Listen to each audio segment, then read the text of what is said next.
Hi guys! Welcome back again to my channel. So gaya nga na nabase sa title, is i-review natin kung worth it pa mamili ng iPhone 6 and iPhone 6 Plus. So take note, hindi siya 6S. So 6 lang siya.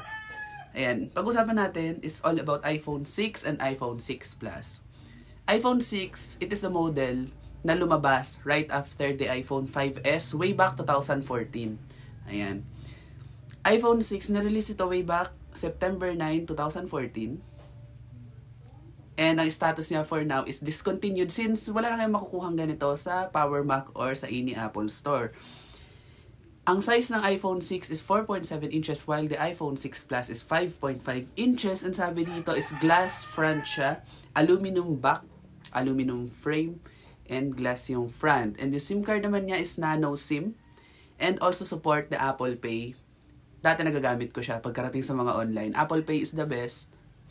Ayan, supported ng Apple Pay ang Visa, Mastercard, Amex, and all of that are available in iPhone 6 and iPhone 6 Plus. So, for me, parang okay pa rin siya. And kung di ba na ako naitatanong, iOS 12.5.7 yung last update nitong phone na ito. So, a lot of apps ang hindi na pwede siyang ma-install unless nakasync siya sa lumang Apple ID ninyo. Ayun. Kung aware kayo sa resolution is 750 by 1334 pixels and 16 by 9 aspect ratio. Para sa mga video editor dyan, so mahalaga yon. And the release ito came up with iOS 8. Ayan. Came up with iOS 8 siya. Meron na kasing crack yung LCD niya. So yun. iOS 8. Apple A8 processor and dual core 1.4 GHz. Ayun. Memory niya, it comes in 16, 32, and 64, 128 gig. So what I have now is 64 gig. 64 gig tong phone na ito. Ayan. Ito, main camera. Usapang main camera tayo. 8 megapixel ang back. 1.2 megapixel ang front. So sobrang liit niya sa panahon ngayon. Pero way back that time, maganda na yon. Ayan. Sa self video tayo. Testing natin siya kung okay pa ba. Ayan. Yan yung interface niya. Meron na kasing block dito. So ito testing natin yung video.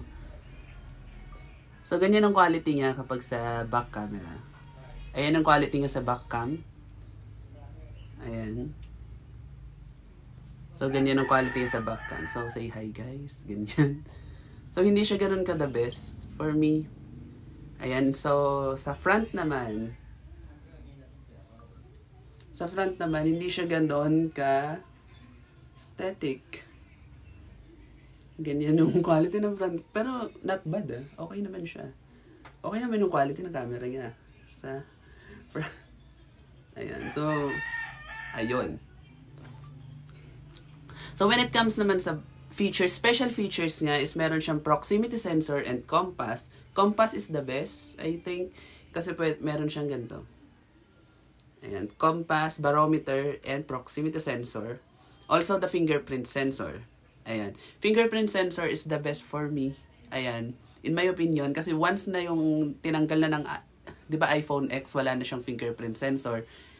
Hindi ko na ginamit ang Face ID kasi hindi ako ganun komportable when it comes sa Face ID. Mas gusto ko pa rin yung fingerprint. iPhone 8 ang merong last na fingerprint. And the fingerprint na yun, the best siya when it comes sa Paymaya, GCash, PayPal, the best siya. And yun yung hinahanap-hanap ko and gusto kong bumalik sa iPhone, yung fingerprint sensor. Ang battery capacity nga is 1,810 mAh. So, sobrang liit, I guess. Sobrang liit talaga, 1,810 mAh. So, yun. So, usapang kulay naman. iPhone 6S, yun yung nag-release sila ng rose gold, di ba? But, ito ay iPhone 6 lang. So, ibig sabihin ng available color lang nito is space gray, silver, and gold. What I have now is space gray. So, ayun siya. Pagkarating naman sa meron din siyang NFC radio, ganyan. Pagkarating naman sa gaming performance niya, hindi siya ganun ka the best. Yes, hindi siya ganun ka the best sa gaming performance. Maybe maliit lang kasi yung screen kasi 4.7 inches lang to. Pero yun, hindi siya ganun ka the best. Then, picture muna tayo pang thumbnail bago i-end.